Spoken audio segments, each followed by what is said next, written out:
Welcome to the Atlas of Human Anatomy. Today we're going to look at Chapter 11, Circulatory System,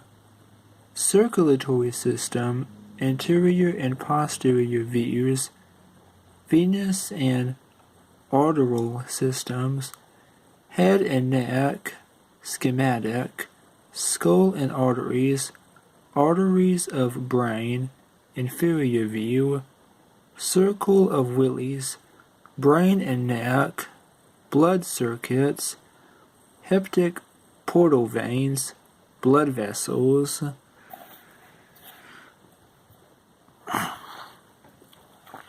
Chapter 11, Circulatory System.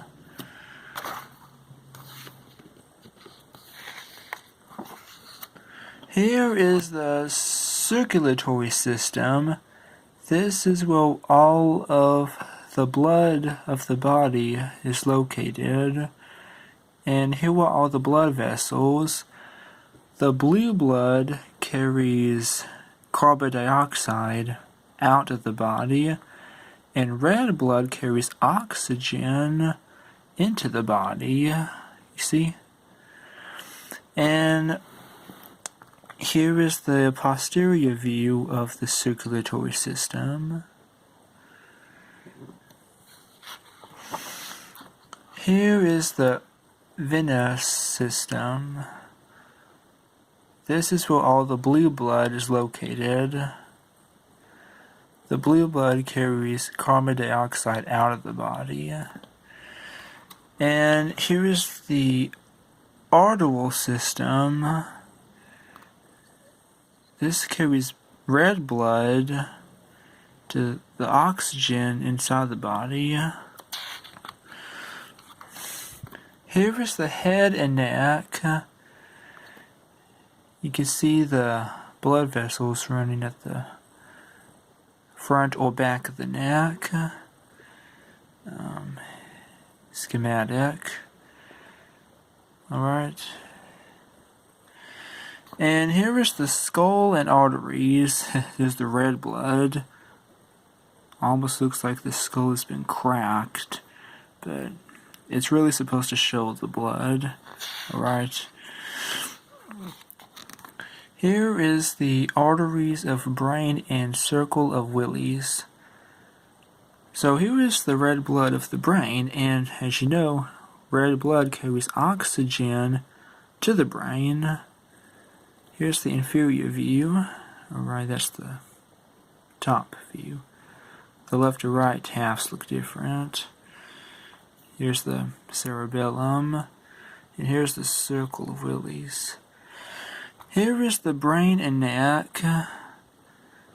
So here is another view of the brain right here.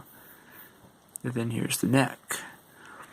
So here is the main artery that carries blood to the brain and the eye.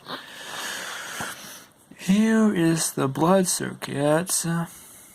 As you can see, this is the heart divided into two halves, blue and red.